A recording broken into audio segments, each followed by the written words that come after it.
Hey everyone, Amalia here, and thank you so much for tuning in to another episode here on the Horsemanship Breakthroughs podcast. This episode is a part of the Equestrian Rider Biomechanics series, where I share with you how you can become a more effective rider. I've realized through my knowledge and experience working as a physiotherapist, and also through observing and teaching riders in horsemanship lessons, that the rider biomechanics piece is a big piece of the full picture when it comes to riding horses well. Because without being a good rider, we become a much more difficult load to carry for our horses, and therefore we cannot communicate clearly and effectively in a way that enhances our harmony with our horses. Horsemanship and rider biomechanics really do go hand in hand, and I've decided to share more information with you on how you can become the best rider you can be. These episodes will give you a ton of value, and if you're hungry for more, then I encourage you to join my 8-week rider-specific exercise program, which helps riders become more fit, flexible, coordinated, strong, symmetrical, balanced, and ultimately achieve that effortless-looking riding position that we all desire. Find out more via the link in the show notes or head to amaliadempsey.com and click on Exercise Program. Without further ado, let's jump into the episode. Welcome to the Horsemanship Breakthroughs podcast, a source for riding and training insights with the goal of helping your horse be a light, happy, and willing partner. I'm your host, Amalia Dempsey, a mainstream equestrian rider who discovered natural horsemanship and equine learning theory, and now I help riders like you achieve connection and communication with your horse so you can have more fun and fulfillment whilst prioritizing the partnership. Get more learning resources, including my free connection and communication mini course at amaliadempsey.com. Click the follow button so you don't miss an episode, and if you're enjoying the podcast, please leave me a rating and review or screenshot this episode and share on social media. I hope you enjoy the show. Welcome to episode 44 of the Horsemanship Breakthroughs podcast, answering your questions part 2, Equestrian Rider Biomechanics series. Last episode, I answered your questions that you submitted as a part of the free connection and communication mini course. So if you haven't already listened to that episode, definitely jump on over to episode 43.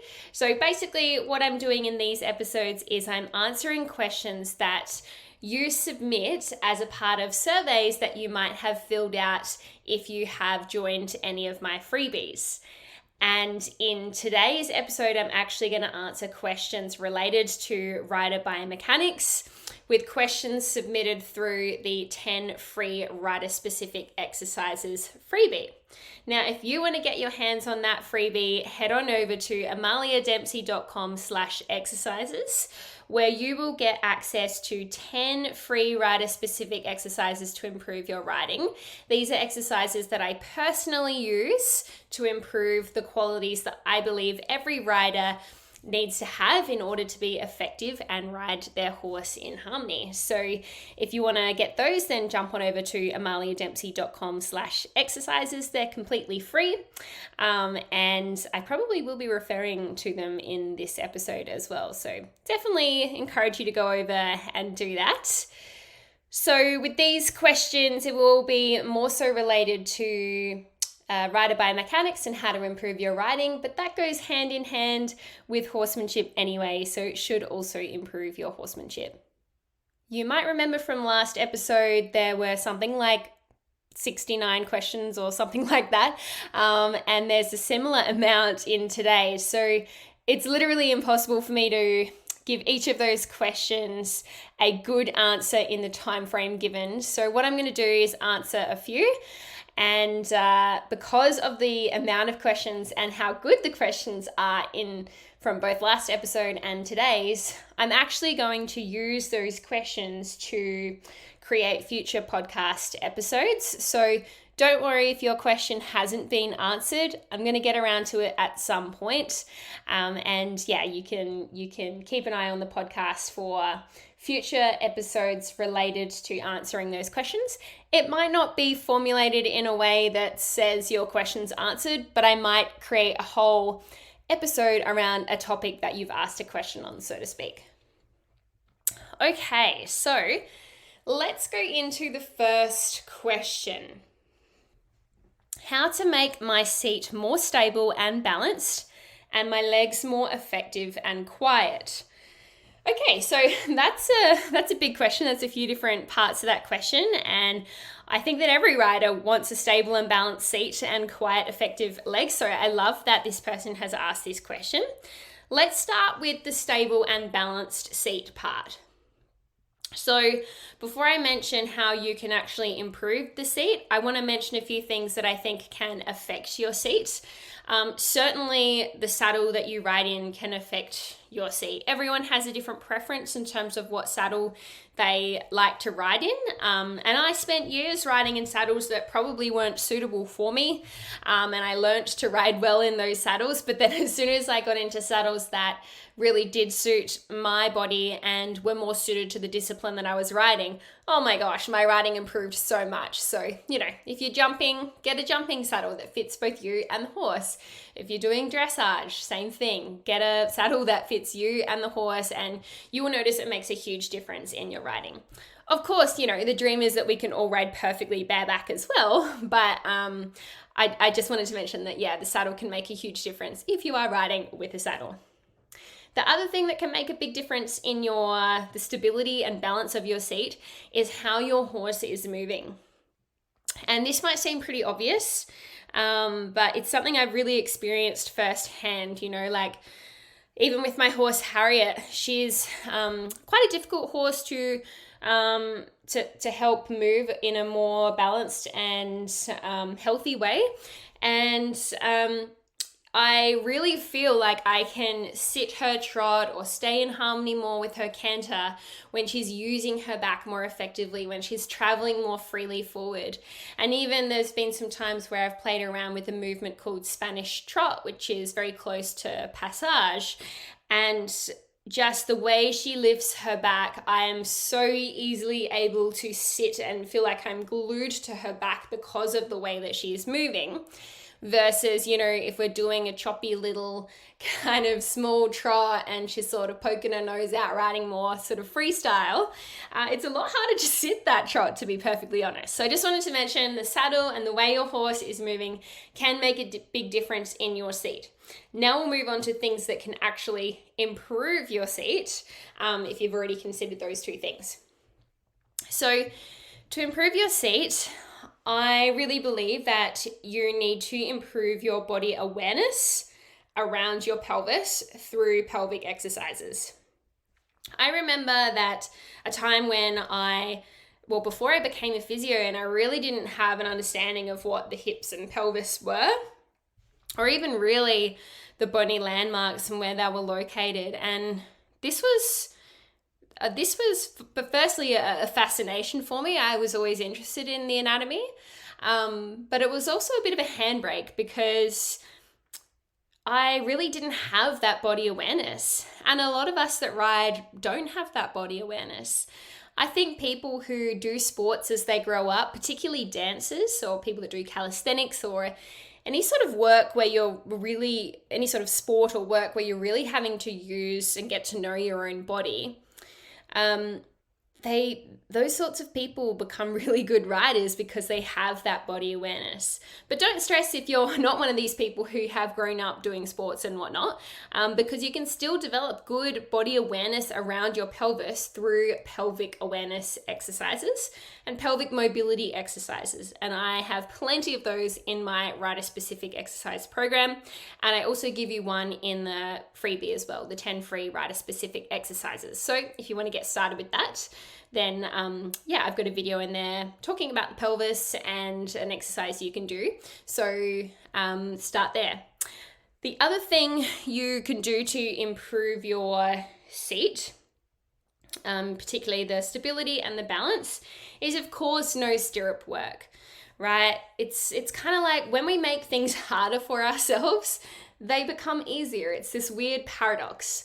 So if you do work without stirrups, so either crossing your stirrups over or taking them off completely, or even riding bareback, you are going to be challenging your balance more and therefore improving your balance.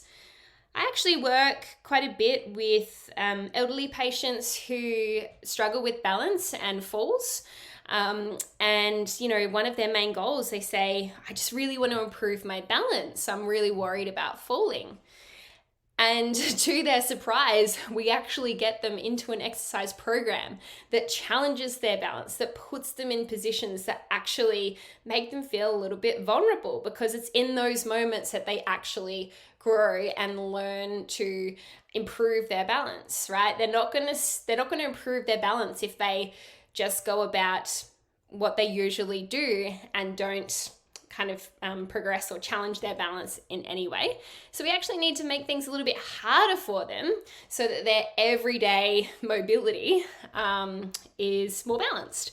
And it's the same with riding. So if you can do, I know No Stirrup November is a big trend, but if you can just do even 5 minutes at the start of each ride, or even just 5 minutes a week. I'm talking to myself as well. This is something I forget to do myself as well. So the more bareback work we can do, the more no stirrup work we can do, the better our seat is going to be, and the more we're going to synchronize our pelvic movements with our horses. I also want to mention with our seat, this is something that is really developed over time and also through riding a lot of different horses. I remember when I was riding at a dressage stable and I would ride lots of different horses every day, and I really felt an improvement in my seat. And I could really feel the difference in every horse that I hopped on. It was really cool to feel that contrast and the differences between different horses and how I had to ride slightly differently depending on the horse. So, the more horses you can ride definitely would help your seat, and the more time in the saddle will also help. But that's not everything, right? Like I do think, you can't improve your riding without riding, but there's got to be some cross training as well, because there's even some research to suggest that professional riders who do ride multiple horses per day, if they don't supplement that work with off the horse rider specific exercise, then they actually amplify their asymmetries. So it's still important that you're working on improving your asymmetries to benefit your riding, and we'll touch a little bit more on that later. I've got a question to answer around imbalances and asymmetries. The second part to this question was how to have more effective and quiet legs.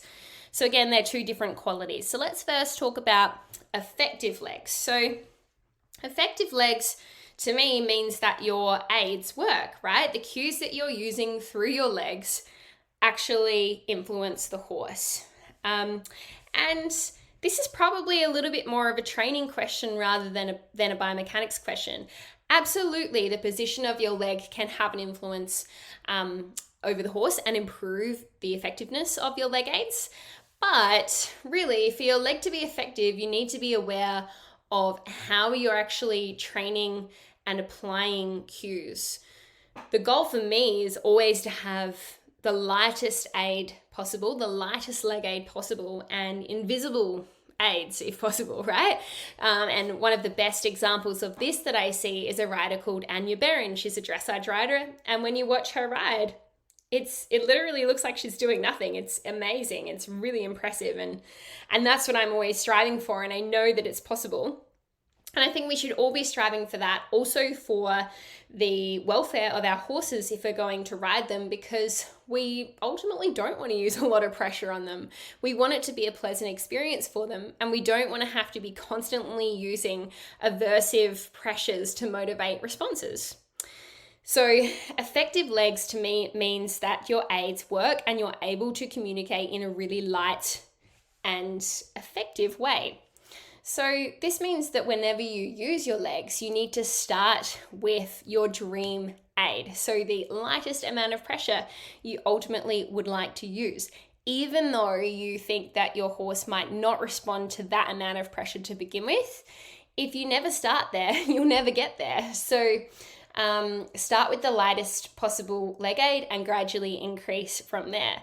And when you have used or applied your lightest leg aid, see if you can go even lighter than that, because it is possible. We know that horses can feel a fly, right? So start with really light aids. And this is something I really highlight in HFA, in Horsemanship Fundamentals Academy. In the last module, Module 8, it's all about riding, and I talk about the sequence of aids.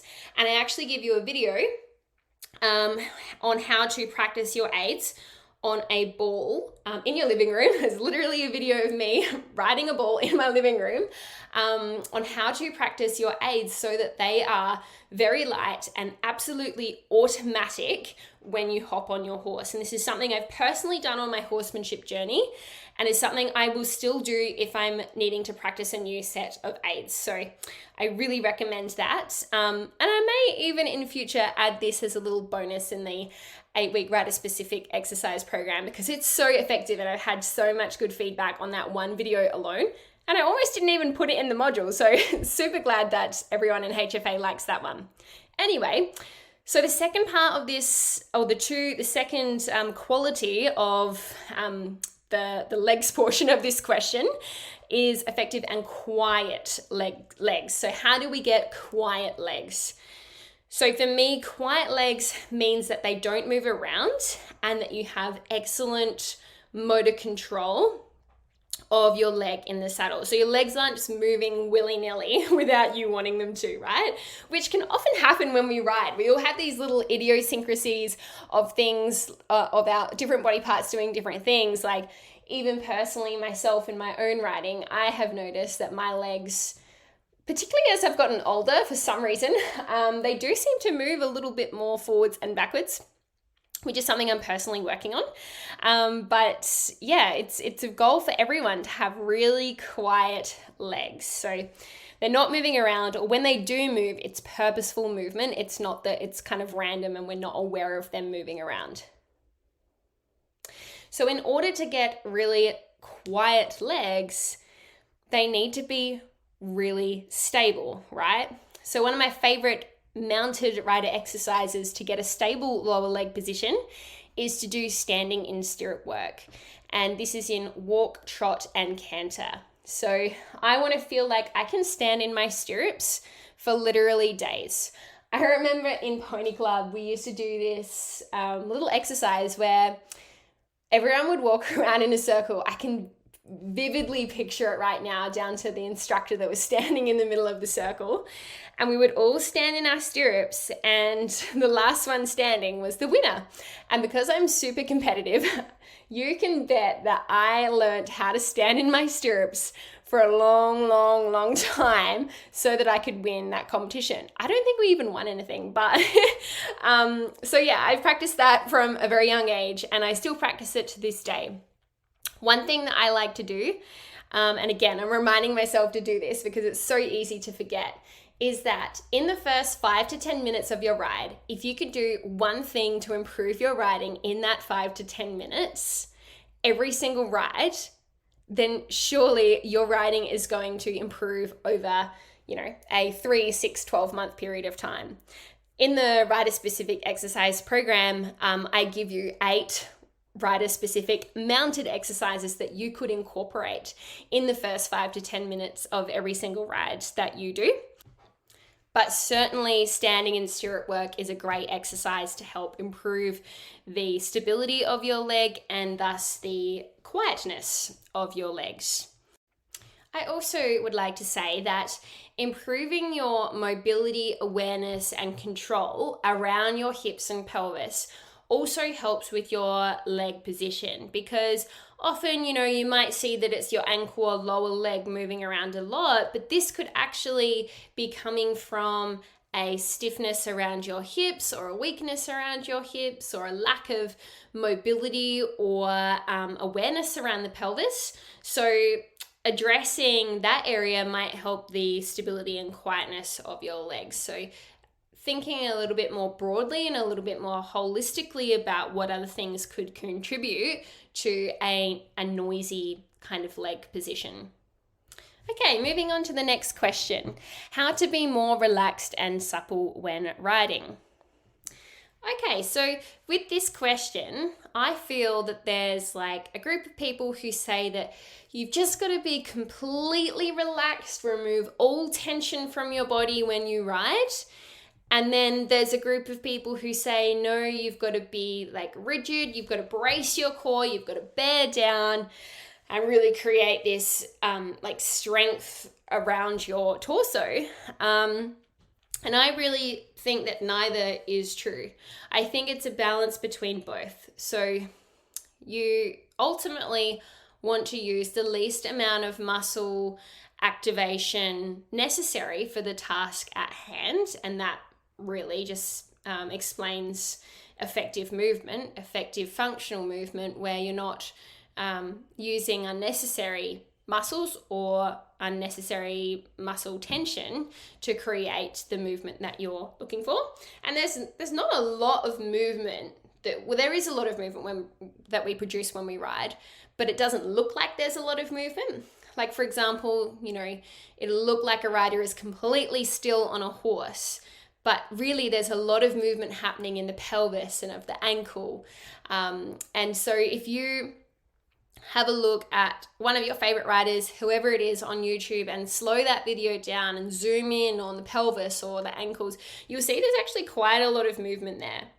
So it's not recommended to try and be still and completely rigid, even though that's what it might look like in terms of the end result. But it's equally not desirable to be completely relaxed either, because you need a certain amount of muscle tension to keep yourself moving in harmony with the horse, right? So if we exaggerate that, a completely relaxed person, like an unconscious person, let's say, do you think they're going to stay on the horse? No, they're so relaxed that as soon as the horse moves, they're going to fall off. So there has to be a balance between relaxation and tension, rather. So if your tendency is to be more tense, which I'm guessing that is the case given your question about being more relaxed and supple, then I would say to work, well, firstly, understand that it's not about holding a position. You do need a level of relaxation in your body to move in harmony with the horse, and work on your relaxation in the easiest circumstance first. That might be just at the halt, where you go through breathing exercises and progressive relaxation, so you can just really relax at the halt and then progress to walk, trot, and canter. And don't be afraid of exaggerating this relaxation to begin with. There's nothing wrong with experimenting, as in, you might ride really floppily and pretend to ride almost like an unconscious rider in a way. Obviously, please be safe. But as in, if you struggle with being tense, see if you can embody the complete opposite of that. And then you might find somewhere in the middle, which is where you actually need to be. The other thing is, if you are tense, it could be that, you have a lack of flexibility or mobility in your joints and muscles. So perhaps doing a regular stretching practice might help with this, so that you have a greater range of motion to move, particularly your pelvis and your ankles, into when you ride. But there's certainly other areas that need mobility as well.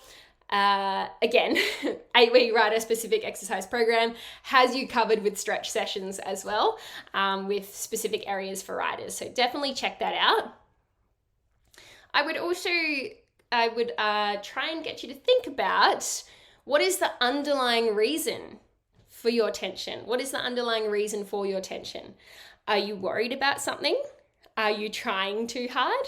I never forget, in a lesson, I was working on leg yield once, and the instructor, I was trying really hard, right? I really wanted to get this leg yield good. And the instructor, out of frustration, I think, just goes, just stop trying so hard. And, sometimes we do just need to relax and not try so hard, which causes that kind of brace in our body. Just relax and let the movement happen. Okay, so this question brings us to the next, which is a bit of a meaty question that is multifaceted. And there was another question that was quite similar, so I kind of grouped them together. So the question is, how can I tell whether I need more strength or more flexibility in an area? Great question. And the other one is, how can I find out where my imbalances are? How can I correct these imbalances? And how can I prevent them coming back? So I thought they were a little bit related, these two questions. So I'm just going to go through my answers to them, and hopefully the answers complement both questions. So how can I tell whether I need more strength or more flexibility in an area? My short answer to that is through assessment. And that assessment might be through a health professional like a physiotherapist, who can do specific strength and mobility tests on you to see what your range of motion is, to see what your strength is, and compare the two sides, compare your left and right side, or compare your results over a period of time, say from week 1 to week 12. But what if you don't have a physio who understands riding, or you just don't want to do, you don't want to have an assessment, perhaps you don't really feel the need to have an assessment, you feel like you're riding okay, but you're just curious to find out whether you do have, you need more strength or more flexibility in an area. You could look at the way you ride, right? And even get your instructor's opinion. You know, does it look like I need to be more strong or more flexible? And I would say that strength is not the opposite of flexibility, right? You can be really flexible and strong. You can be really tight and strong. You can be really tight and weak. So they're not opposites. But it's good that you're asking the question on how to find out where you need to be more strong or more flexible. But I just wanted to put a disclaimer on that, because I don't want anyone to think that just because you're strong doesn't mean your muscles are short. You can have really good range of motion and also be strong. Anyway, so how can you find out your own asymmetries, or whether you need to be more strong or flexible? And I would say through your own assessments. Okay, so through doing various strengthening and stretching exercises, especially exercises where you can compare your left and right sides, so exercises or one-sided exercises, you'll be able to feel the difference between the left and the right side. A really good example of this is in the stretch sessions in the 8-week program. We will often do a stretch where we work on the left side first and then the right. And you'll be able to feel pretty much straight away which side feels tighter to you. And you'll be able to see how much further you can go compared to the other side. So that's a great assessment for yourself, and you'll be able to recognize that imbalance straight away. Oh, my left side is tighter than my right side. I can move my right side much further into that particular range than the left side. So you've identified an asymmetry or an imbalance, and you can proceed at working towards fixing that, if you want to use that terminology. The same with strength tasks or motor control tasks. So we do a lot of motor control balance work in the program, and again, a lot of one-sided work. So you might do an exercise on one side and feel completely natural and like you're killing it. And then we do the other side and you just struggle so much. And you'll see me personally do this as I walk you through the workouts. And the thing is, those imbalances can change from day to day. So I think it's great that you're thinking about fixing these imbalances or asymmetries and wanting to prevent them from coming back. But the reality is, we'll never really be 100% perfectly symmetrical and balanced. Maybe a very small portion of the population are those that are ambidextrous, but even then I would argue that they have some slight or minor imbalances. It's the same with our horses, right? Like there's always one better rein. You ask a Grand Prix rider and they'll tell you which side their horse is more supple or stiff on. It's just a never-ending kind of, I don't want to say battle, but it's like a quest. And I think accepting that, we'll never be perfect as such is really healthy.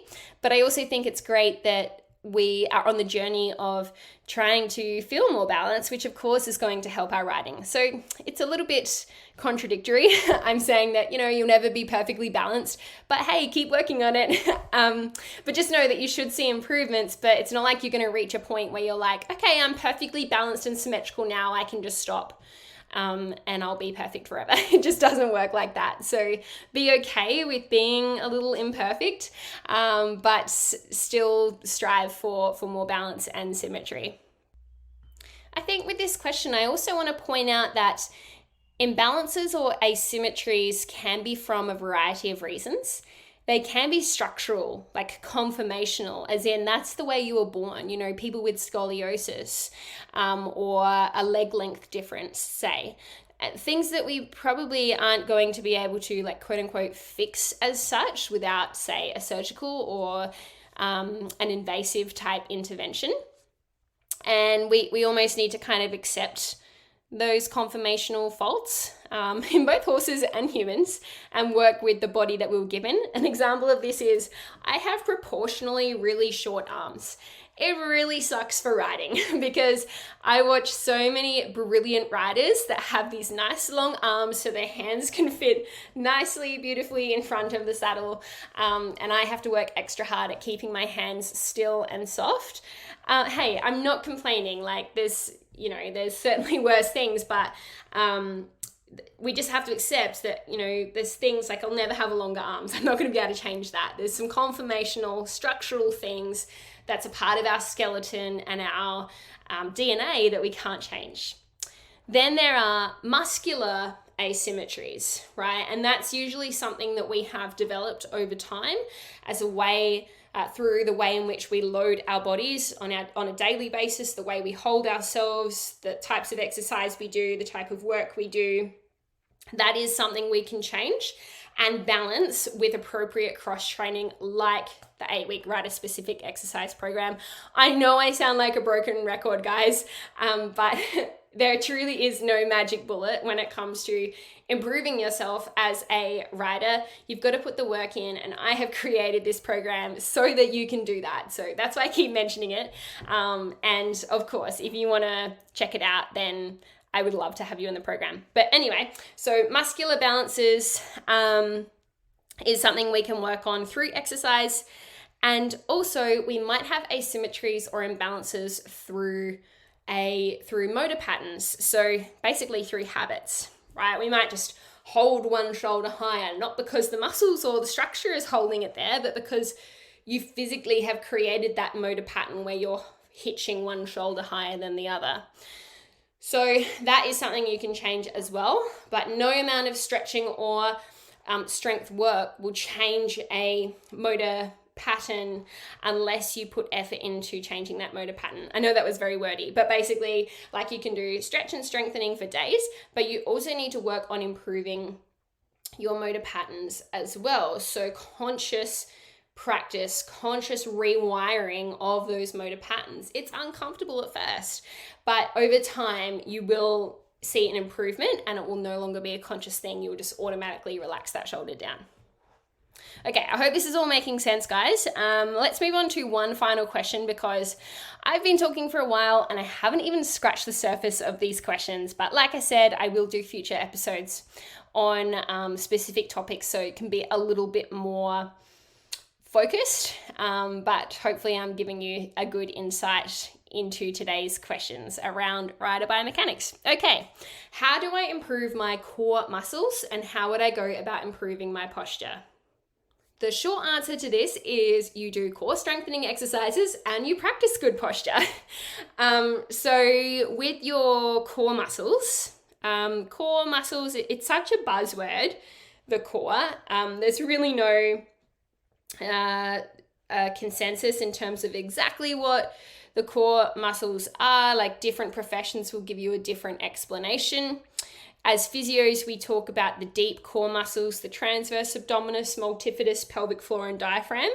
I know I'm just throwing a lot of words out there, but I actually do have a little presentation on the core muscles that are important for riders in the free rider specific exercises in the core exercise. I can't remember exactly which number it is, but check it out because I do go into more detail on the core muscles there.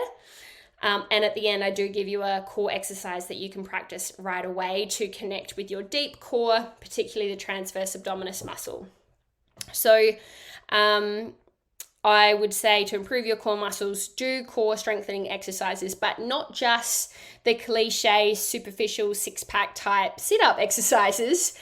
Work on your deep core as well. There's absolutely nothing wrong with doing more superficial core exercises, and certainly that's going to improve your core. But when I talk about rider-specific exercise, I talk about exercises that kind of mimic the function that we have in the saddle. And for the core muscles particularly, that's core stability, but also what's called isometric muscle activation. So when we're riding, you don't see us doing like sit-ups when we ride, right? We're not actually creating much movement in our torso. There's a little bit of rotation for turns and lateral work, and there's a little bit of movement for shock absorption through the lumbar and thoracic spine. But mostly our core is active in an isometric or static kind of function. And you can feel this, right? You will be sit trotting and you can feel your core burning, right? You're like, please, I need to rise. This is hurting my core. But you're not doing a sit-up. So that's isometric activation of the core muscles and probably the deep and superficial core. And so it's important that the exercises that you do off the horse work on the similar sort of function. So you'd have isometric core stabilizing exercises. And again, that's all included in the program, so you don't even have to think about it. Okay, and as for your posture, how would I go about improving my posture? I would say practice good posture off the horse. And I'm saying that as I'm sitting slumped with my head forwards looking at my computer screen right now. But I also want to say that, I don't want to say there's no bad posture, because if you are in any posture for too long, it could cause problems. But posture variability is really what we're going for. Our bodies are designed to move.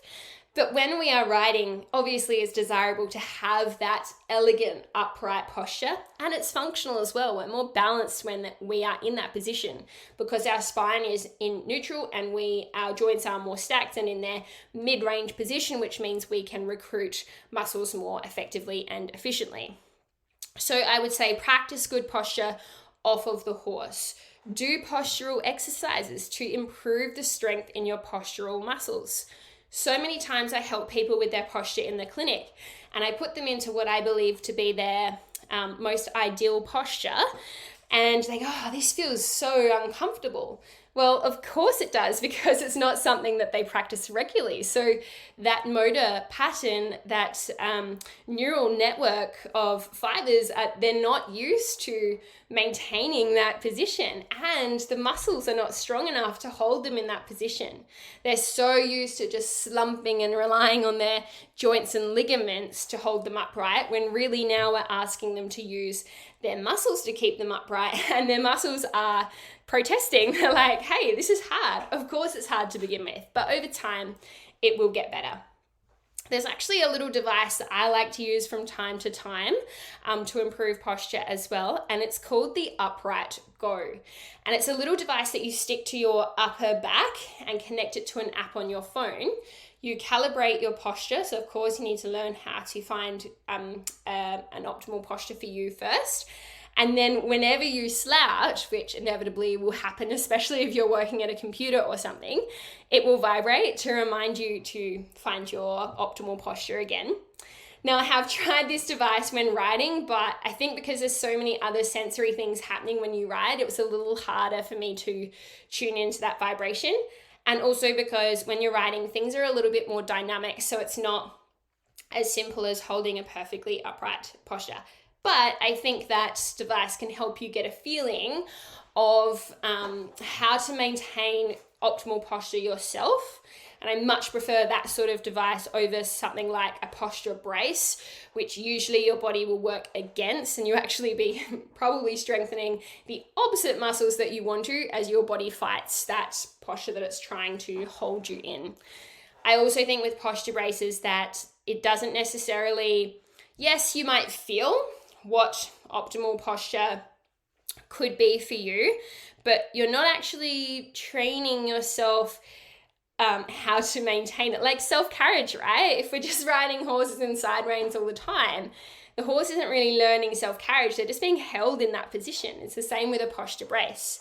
And also with posture braces, they tend to just hold your shoulders back, which there's a lot more to good posture than just shoulders back.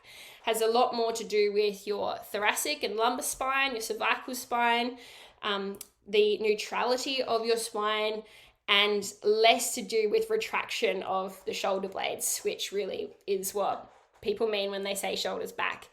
So yeah, there's a lot more to posture. And again, I talk about that in the 8-week rider-specific exercise program. It's really a mouthful saying that. I should come up with a shorter name for it. But anyway, okay, that is today's questions answered all around rider biomechanics. I hope you've learned a lot from today's episode.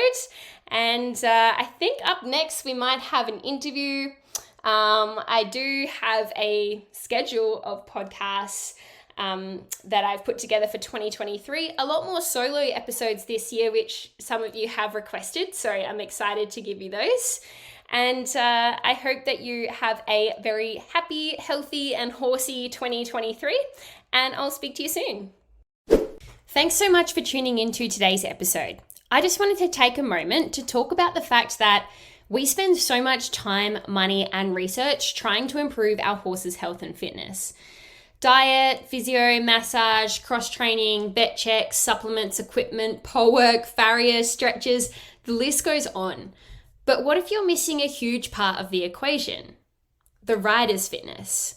I believe that it's our job as equestrian riders to be the best versions of ourselves, both mentally and physically, so we can make our horse's job of carrying us as easy as possible, and therefore improve symmetrical loading, performance, and behavior. And by fitness, I don't just mean how far you can run or how heavy you can lift. I mean rider-specific fitness, all the qualities riders actually need to be effective in the saddle. Things like balance, symmetry, alignment, strength, stability, coordination, body awareness, flexibility, mobility, motor control, and relaxation. What if you could easily follow a physiotherapist-designed rider-specific exercise program to develop these qualities without having to drive to the gym, spend hundreds or thousands on a personal trainer who doesn't really understand riding anyway, or waste time trying to find the best exercises for riders on Google, which will give you so many different and sometimes conflicting results. Instead, all you need to do is click play, follow along with me, and watch your riding transform over 8 weeks. Over 100 riders have already used this program to improve their riding and are loving the results they are seeing so far. And I guarantee that if you complete the program, you will also improve your riding. This program is valued at $500 Australian, but if you sign up before January 31st, 2023, you will get the program for just $157 Australian. And yes, I have a payment plan available. And yes, you can buy in any currency. But what if right now is not the best time for you to get started? Don't worry, when you sign up, you get ongoing access, so you can complete it anytime you like and as many times as you like, or buy now, complete later if now is not the best time for you.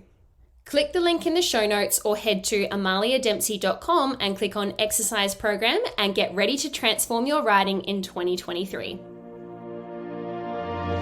Thanks for listening to the Horsemanship Breakthroughs podcast. Make sure you hit the follow button so you get notified every time a new episode is released. And if you've learned even just one small thing from today's show, I would really appreciate if you could leave a review on Apple Podcasts or screenshot this episode and share it on social media. You can connect with me on Instagram at Amalia_horses or my website amaliadempsey.com, where you can find free resources to help you on your horsemanship journey.